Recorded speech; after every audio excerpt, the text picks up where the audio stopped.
இந்த இடத்துல ஒரு பொண்ணு மயக்கத்துல இருந்து கண் விழிச்சு பார்க்கும்போது அவளோட வாயில வித்தியாசமான ஒரு பெல்ட் மாட்டி இருக்கு. அது மட்டும் இல்லாம அது லாக்கோ ஆயிருக்கு. இவளுக்கு என்ன பண்றதுன்னே தெரியல. அப்போதான் ஆப்போசிட்ல இவ்வளவு மாதிரி ஒரு பொண்ணு வந்து பாத்தீங்கன்னா அப்படியே போல பெல்ட்டை மாட்டி வச்சிருக்காங்க. சோ அவளும் வந்து பாத்தீங்கன்னா அந்த பெல்ட்டை தான் கட் பண்ண ட்ரை பண்றா. பட் இருந்தாலும் அவளால அந்த பெல்ட்டை கட் பண்ணவே முடியல. சோ இதே சமயத்துல தான் வந்து பாத்தீங்கன்னா அந்த இடத்துல யாரோ ஒருத்தர் போற மாதிரி இருக்கு. அவரை பின்தொடர்ந்துட்டே பாத்தீங்கன்னா இவ்வளவு வந்து போறா. அங்க போனா பாத்தீங்கன்னா இவ்வளவு மேலே ஒரு 4-5 பேர் வந்து இருக்காங்க. சோ அவங்கள பாத்துட்டு இருக்க சமயத்துல தான் நடுவுல வந்து பாத்தீங்கன்னா ஒரு பெரிய பாக்ஸ் வந்து இருக்கு.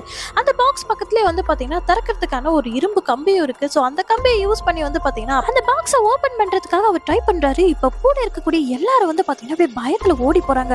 உள்ள இருந்து ஏதோ எக்ஸ்போஷர் ஆயிடுச்சுன்னா என்ன பண்றது அப்படின்னு சொல்லிட்டு எல்லாரும் பயத்துல இருக்க சமயத்துல அவர் விடவே இல்லை. அப்பயும் வந்து பாத்தீங்கன்னா அந்த பாக்ஸை திறக்கிறதுக்காக தொடர்ந்து ட்ரை பண்ணிட்டே இருக்காரு. அது மட்டும் இல்லாம கடைசியா ஒரு வழியை திறந்தவும் செஞ்சிடறாரு. இப்ப உள்ள என்னமோ இருக்கும் ஏதோ இருக்கும் வெடிச்சிடும் நினைச்ச எல்லாருக்கும் வந்து பாத்தீங்கன்னா உள்ள இருந்து பாத்தீங்கன்னா கடைசியா ஒரு பிக்கு தான் வெளியே வந்துச்சு. எல்லாரும் ஏமாந்து போயிட்டாங்க.